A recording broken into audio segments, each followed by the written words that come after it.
voice. So I've enjoyed so much listening to all these stories.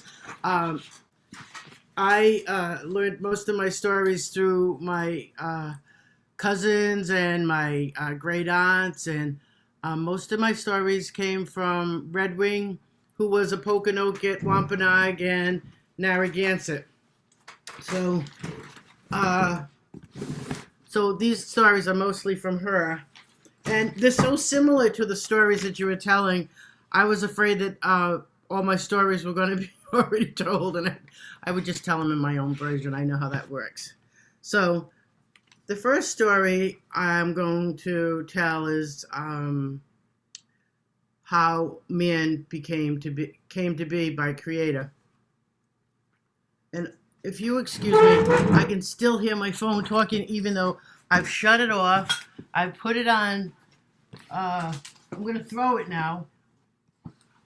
I put it on airplane mode, and it's still listening to me and copying me. How annoying it is. So, when Creator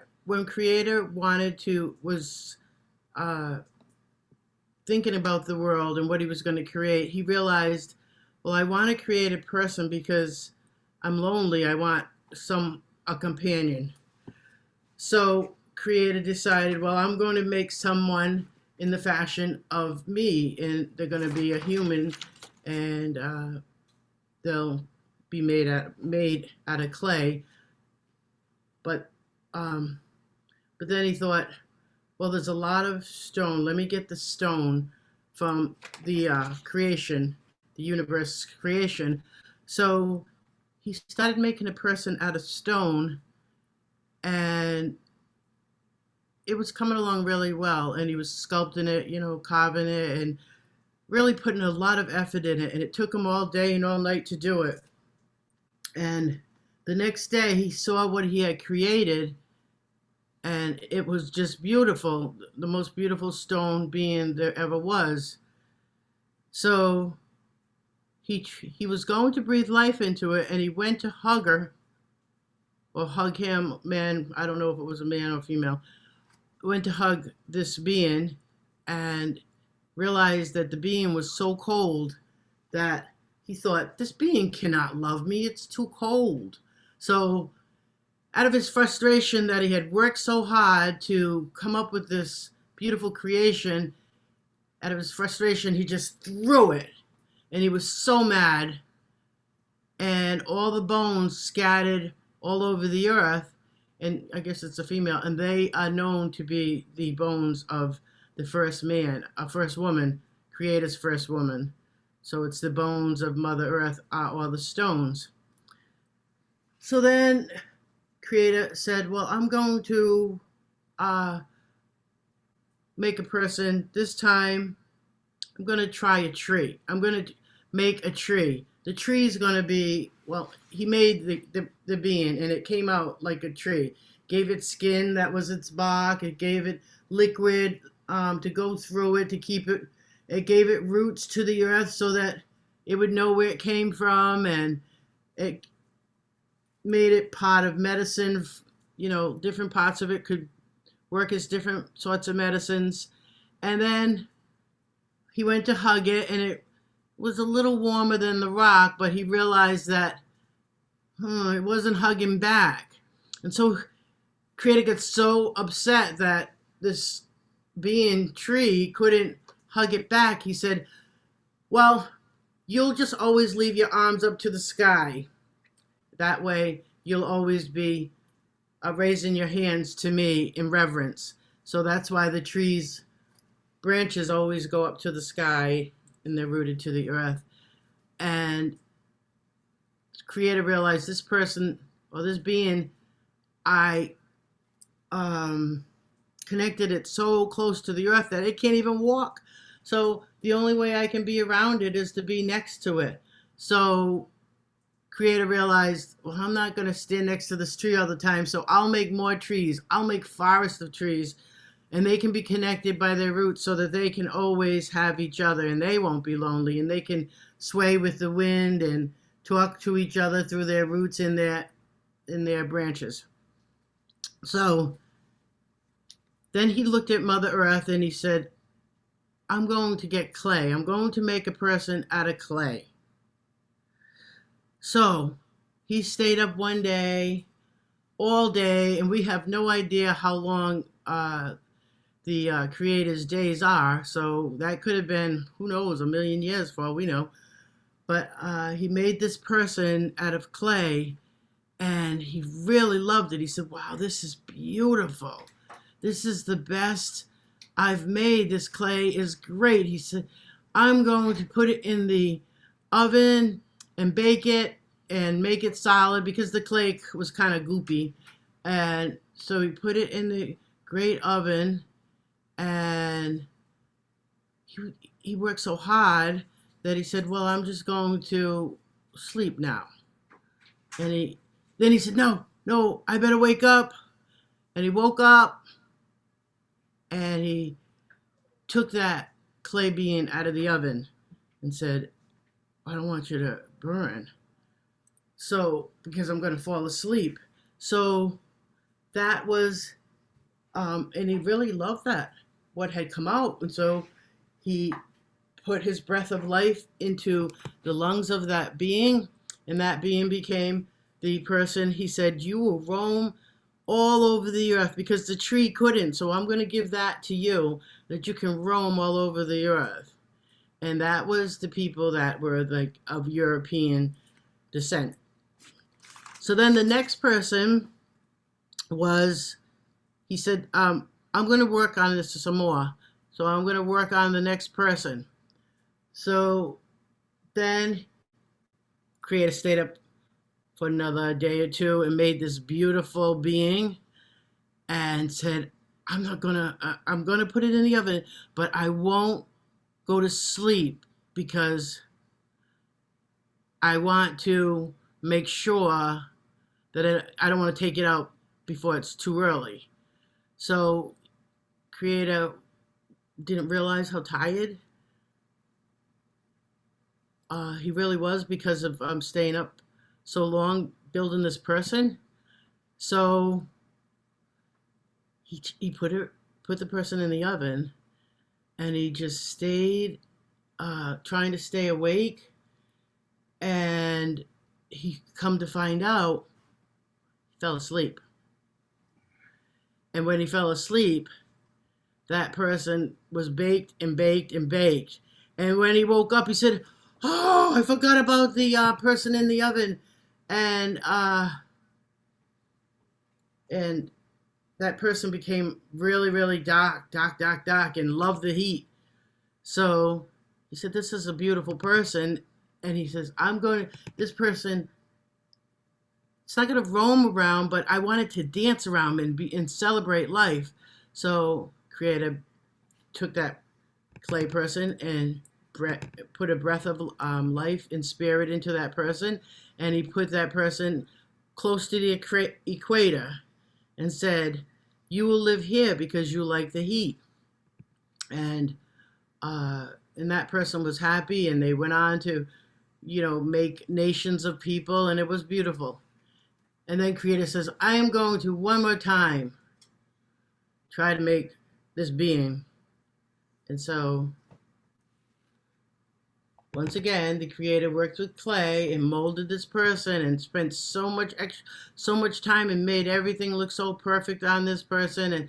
And it took forever and a day. And then he put that one in the oven, and he said, I am not going to undercook it. I'm not going to overcook it.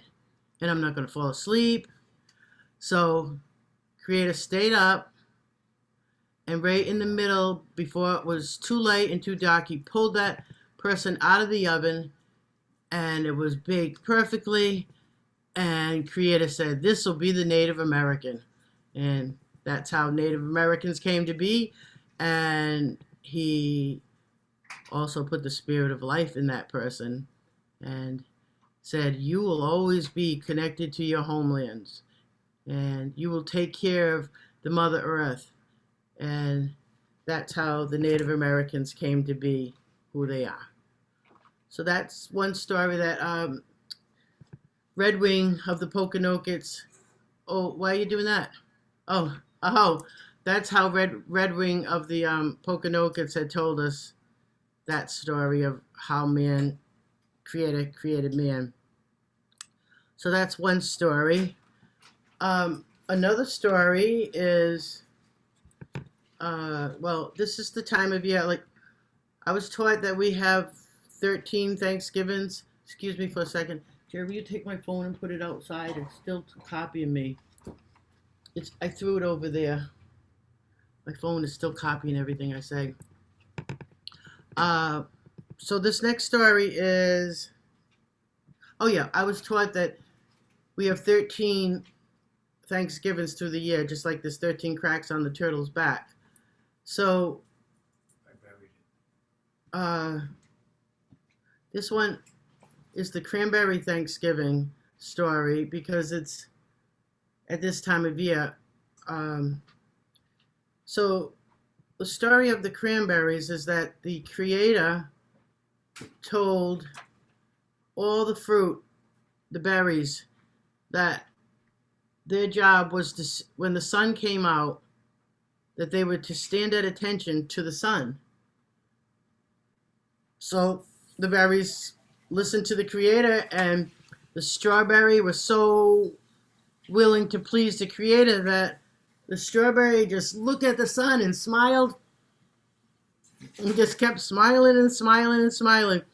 And the creator loved watching her, but she smiled so much at the sun that she ended up with a lot of freckles on her face.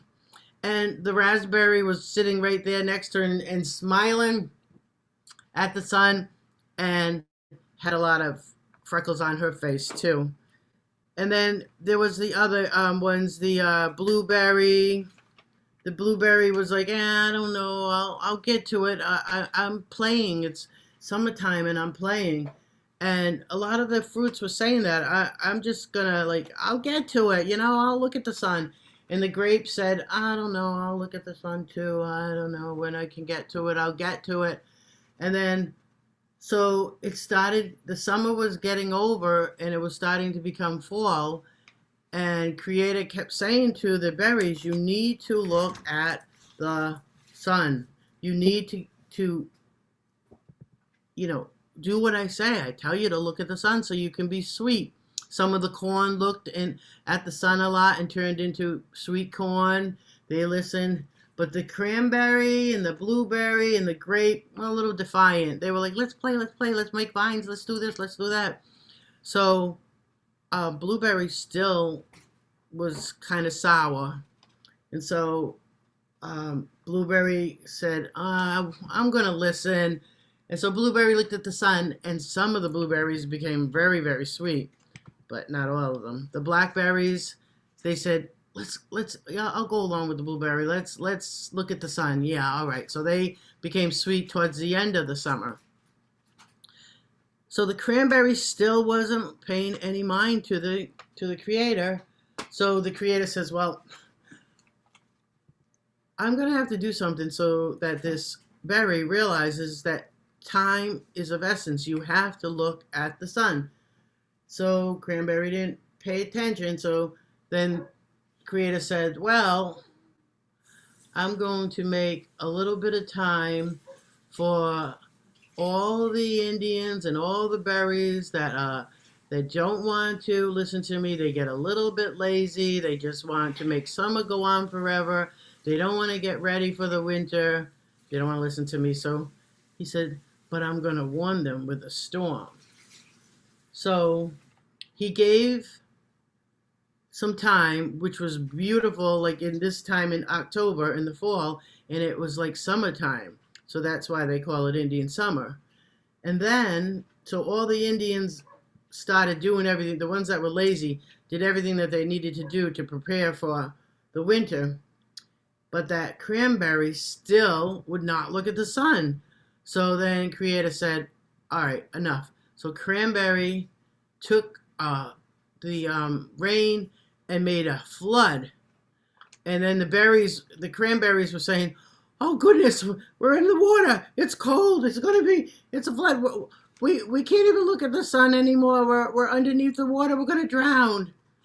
and then the flood receded, and then they looked at the sun, and now that's why they're still a little sour to eat. And grapes too. Grapes can be sweet, but sometimes they're a little sour. The ones that didn't look at the sun and listen to Creator are sour. Oh, so that's the Cranberry Thanksgiving story. Thank you. And then there's stories about, I like the story about the eagle that me and Bruce told. It kind of goes into the same story as I have about how the birds got their voice. So I think it came right after, like, the eagle, when the eagle was, being defiant. All the birds, all the Indian children in the fall at this time of year, right before the trees were turning orange and brown, all the kids would say, "Oh, this is so much fun to play. We can jump in the leaves. We can play in the leaves. The colors are beautiful. We can paint pictures of the leaves." Everything was so beautiful. They just loved the fall. They never wanted it to leave because it was so beautiful. So one kid said to the Creator, prayed and said, "Can you make it forever like this beautifulness of our environment, of our home, to look so beautiful all year long?" And so the Creator said, "Okay, so I'll do it."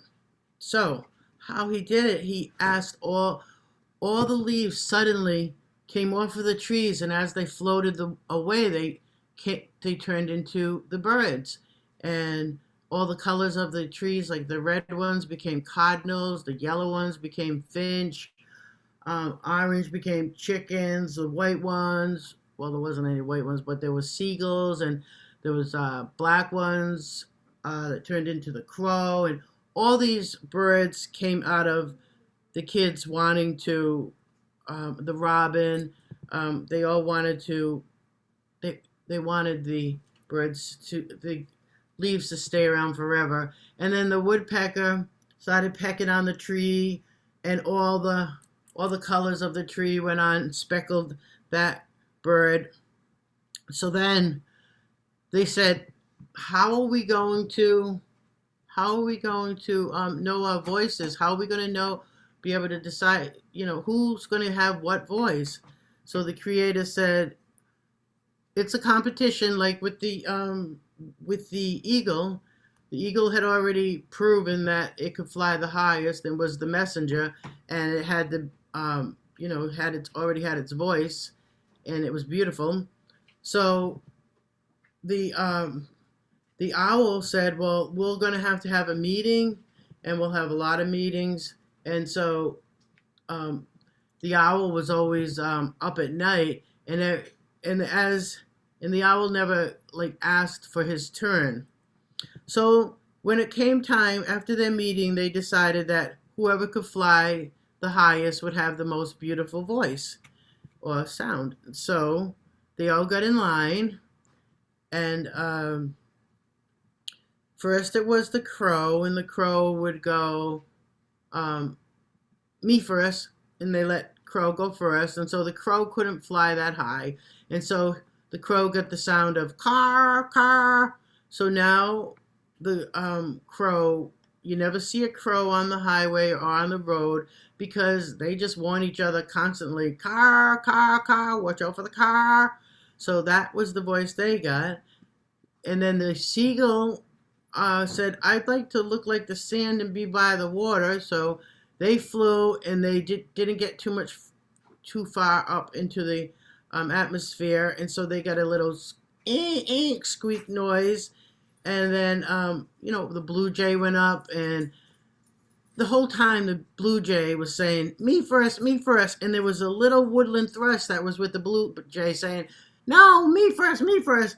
And then the blue jay was saying, get out of the way, get out of the way. And he was pushing and being a bully. So the bluebird had a turn and flew up, and it had that awful noise. It's like, it's like always telling everybody to get out of its way. So it got that noise that it's in the forest, and it warns animals that they're there because they make so much disruptive noise.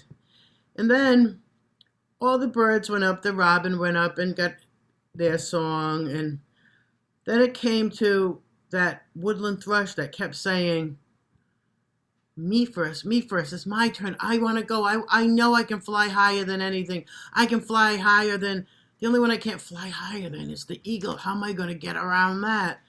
So when it came the time for the eagle to go up, Woodland Thrush was really thinking about it, and it was really late at night, and they said, Owl, it's your turn, and the owl went, who, like, whose turn is it?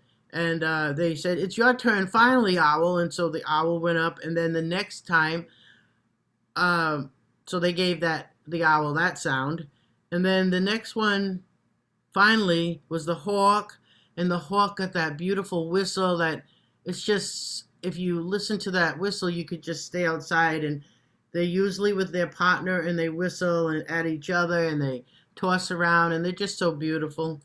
And so the creator said, nice job, hawk, and he patted them on their tail, and their tail became this beautiful red tail.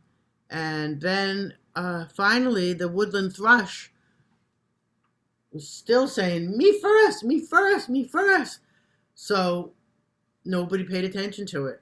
And then it was the eagle's turn. And so the woodland thrush said, I'm not going to tell anybody, but I'm going to do something I shouldn't do. So when the eagle was getting ready to go, the eagle took a couple of jumps, and the woodland thrush jumped inside of the neck of the plumage on the eagle. And then the eagle flew as high as it could fly, like it always does, and it flew and it flew. And when they thought that the eagle couldn't fly any further, the woodland thrush flew out from underneath the eagle's neck plumage and flew up really high. And so when the eagle came down, he came down by himself, and he got his sound, his noise, and he was the messenger for the creator. But about 5 or 6 minutes later came the woodland thrush. And then everybody, all the other birds knew what the woodland thrush had done. Woodland thrush had the most beautiful voice and song of all, but everyone knew that the woodland thrush had cheated. So woodland thrush didn't have any friends and was embarrassed. So the woodland thrush went as deep as it could into the forest, and the only time that you can hear the woodland thrush is if you go deep into the forest and you're very, very quiet. Then the woodland thrush will sing its song for you. I hope. So that's how the birds got their voices. The next one is, there's a mosquito one, right? First man, Cranberry, I did that one. String bean one. So in June, we'd have the strawberry Thanksgiving. So I think I'll tell that story. I know 13 stories from all the Thanksgivings, so those are the stories that I'll tell. So it was just so great to hear all these new stories that I haven't heard before. You've told them so well. I was so impressed and honored and humbled and all that. So the next one is about the mosquitoes. No, I was going to tell Strawberry Thanksgiving. I think mosquitoes comes first because we get warned about the mosquitoes before summer comes. In the spring, we get the mosquito story. So the mosquito story is about a long, long, long, long time ago, like in the dinosaur age. Mosquitoes were the size of elephants. They were huge, and there were many of them. And the humans were really afraid of them because of their size. So they would come in to the villages at night, and first the animals were being stolen. Like there'd be a village full of dogs, and the next day there'd be like maybe 5 or 6 of them missing in the springtime. So the village people were scared, and they put their dogs out to bark, but they're still to warn them that the mosquitoes were coming in, but the dogs just disappeared still until, and that kept happening until there was no dogs left. And so then in the middle of the night, little children were starting to be missing, and that's when they said, we have to do something. We can't let this happen. That those mosquitoes will take out. They'll eat us all. So the tribal council got together, and they sat down, and they said, we have to come up with some decisions on what to do about these giant mosquitoes sucking our blood, taking our people, taking our children, taking the pets. So they said, well, we can't. They talked, and then they said, okay, let's listen to the women's council. And so they had the women's all meet together, and the women said, all right, we'll let you know what we've decided. So the women's council met with the men's council, and the tribal council all met together, and all the elders had the final last word after because they all sat in front of the elders and told the elders what they thought they should do, what they came up with. So what they came up with was that the women had thought of the 3 strongest men in the village, and the ones that they knew that could endure a long journey and were strong enough to fight and tall enough to see over the trees and muscles that could make a bow and arrow fly through the air and penetrate a mosquito and kill it. So they picked 3 men, and then they presented that to the elders, and the elders said, yes, these 3 men, yes, they're the right decision. So these 3 men were told, get out there and kill all those grandfather mosquitoes, because we can't have this happening. They can't come back. You have to kill them all. So the 3 warriors went out with their bow and arrows. They spent a lot of time. The best bow and arrow maker worked on the bows and arrows, and the whole village got together and made sure that they had everything that they needed to go on a long journey as warriors to defend the village and kill the mosquitoes. So they went out, and they would hide behind trees, and they would shoot the mosquitoes, and they killed some, and then they kept going, and there was more mosquitoes, and they'd shoot and they'd kill them, and they did this for one season after the other. They never could kill them all. There were so many. So they didn't come back. It's like years and years went by and generations went by, but they still didn't come get all the mosquitoes. So at one point, they were chasing the mosquitoes so much that they chased the mosquitoes right off the side of the earth. They ran off the side of the earth into the sky world. And those 3 warriors were still shooting the mosquito, and the mosquitoes jumped up into the sky. That's how they chased them, because they had chased all of them off the earth. So they chased them up into the sky, and when they shoot them in the fall, that's when all the leaves turn red from the blood.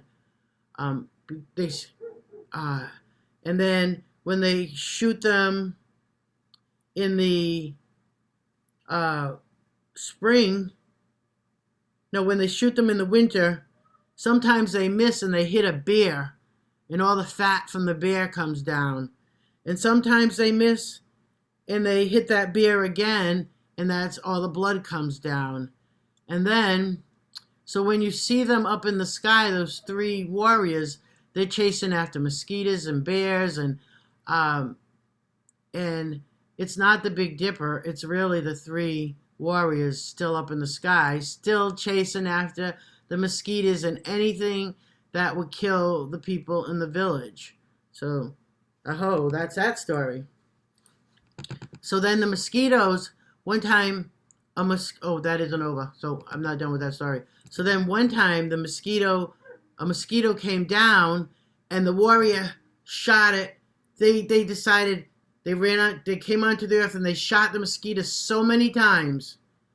They put 100 million arrows into one mosquito, and then out of that big grandfather mosquito became millions of little tiny mosquitoes, the grandchildren of that mosquito. And then those mosquitoes said, well, we're going to do our war dance on you forever. And so they go zzz, and that's when they bite you, and that's in revenge for killing all their grandparents. So then we have a dance that's called the Mosquito Dance, and it's like you hold your finger like this, two people hold their finger, and then you kick your legs back and forth, and if you get kicked, every time you get kicked, that's tells you how many mosquito bites you're going to get throughout the summer. So, aho, that's one. The corn husk doll. We have that story too. The story of the corn husk doll was a long, long time ago.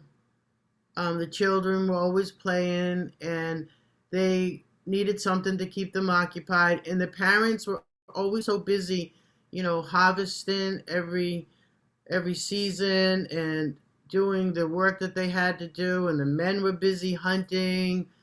So the children started getting mischievous, and they needed somebody to watch over them. So the village people all got together, and they decided that they would give them a big corn husk. They would make a big corn husk doll person, and she would watch over the kids when the parents were just too busy, like they didn't have daycare then.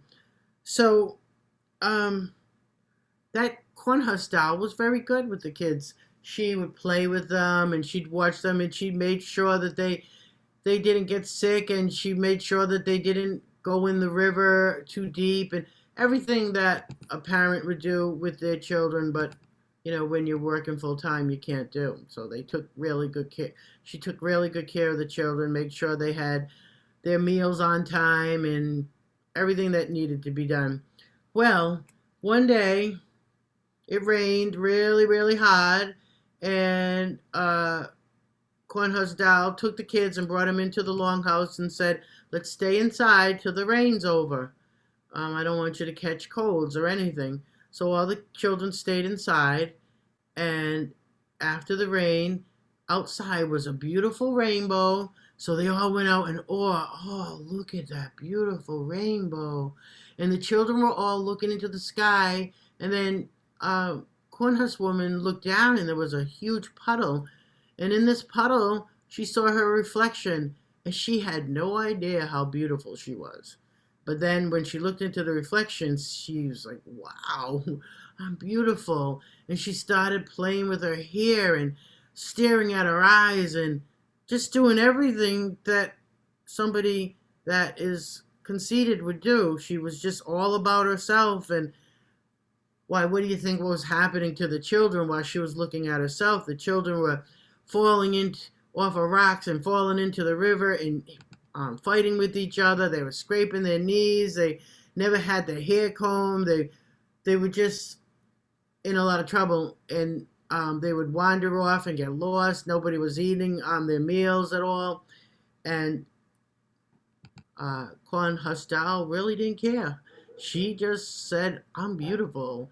I have beautiful hair. I have beautiful eyes. Everything about me is just gorgeous. I can't stop looking at myself. And so the native people said, this has to come to an end. And Creator said, yeah, it does have to come to, she has to stop. looking at herself because the children are suffering for it. Everyone's suffering for her looking at herself. So, creator said, well, this is the solution. What I'm going to have to do is make her face go away.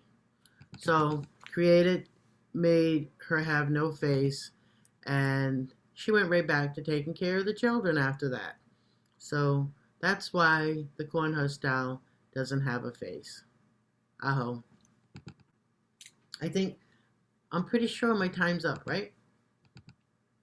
It's 2 o'clock. No, there's 8 minutes.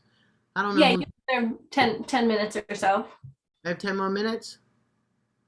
Okay. All right, well, I just, in between talking about these creation stories that I know, I just wanted to tell you some personal stories. Um, I never knew that I was a story keeper um, until like when I was young, and I was always asking my parents on both sides, grandparents, what happened to the people that look like me? And I was like maybe about 6 years old when I started asking that question. And I asked my sister, like, do you remember? And she said, yes, Debbie. She says, you were like a blazing fire. It was like you wanted to know the answers and you weren't giving up to know unless you knew the answers. So, I mean, they would have the times when we would sit and listen to storytelling, but nobody would answer my questions. So they would always just tell me, get a pencil, get her a pencil and paper. And, they would make me draw everything that I was asking. So that's when I became an artist. So, um, when I didn't realize, like, when you're a little one, you don't have the emotional capacity to know the truth of a genocide. So that's why I wasn't told the answers.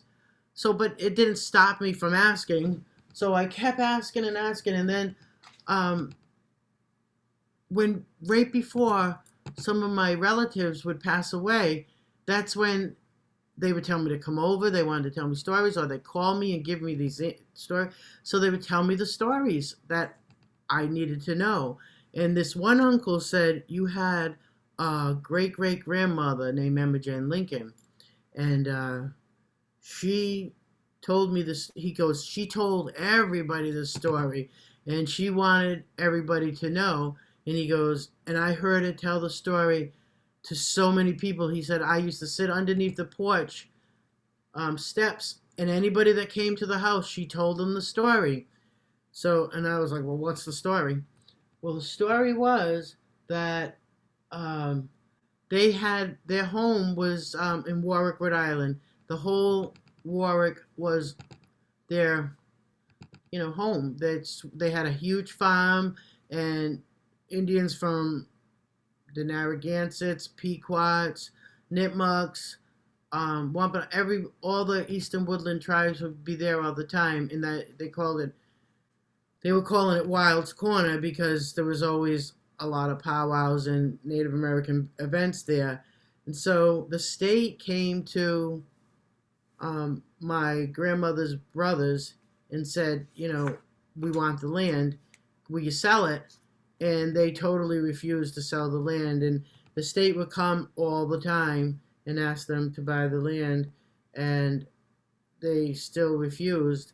And then one day, my great grandmother Emma Jane Lincoln was walking home, and she felt like things weren't the same. Something was wrong. And she went in the house, and both of her brothers were killed.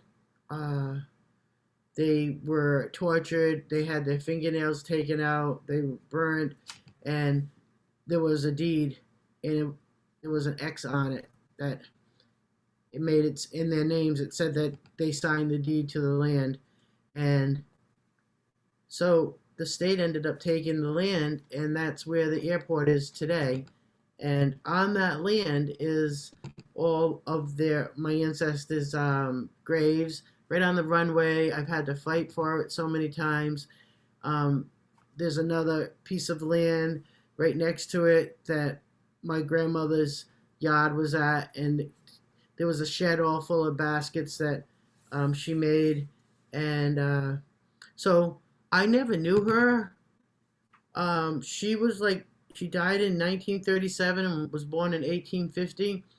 But because she told the story so many times, to this day, I'm still telling the story. So my grandfather, who was my mother's father, he died when he was 5. He died when my mother was 5 because he was putting a roof on the church that everyone was telling our tribe that that they needed to become Christianized. We were the we're the King Philip's family. I come from King Philip's sister. So that after King Philip's War, um, Anawan got most of the tribe out from Mount Hope, where King Philip was killed, and he brought them to a place called Anawan's Rock, and that's where my mother's people still live. The Seacock Pokanoket Wampanoag, part of King Philip's tribe, and so many churches would come in and tell them, they have to be Christianized. So they did become Christianized, and they made their own church. But my grandfather was building the church roof, and he caught pneumonia with my uncle, the uncle that told me this story. And my uncle survived, but my grandfather died when my mother was 5. So she never knew my grandfather's family or stories. So it was my uncle that told that story. So I never met my grandfather, and I knew the story of his mother. So it's like more than she died in 1850, so 1952. It's like almost 200 years worth of oral history. And so then I found that Emma Jane Lincoln had 3 husbands, because I don't know why they died early then. And I met all her grandchildren, great grandchildren, and every one of them has the same story. So that I just want to say how powerful oral history is. That story, these people may have died, but the story never died, and I don't think they'll ever stop. We'll never stop telling that story until there's justice for what they had done to her brothers. Okay, my time up. It's 1:59. Anyways, I love to tell the contemporary stories too, because we have to have contemporary stories, because our children need to know the stories that go behind me. So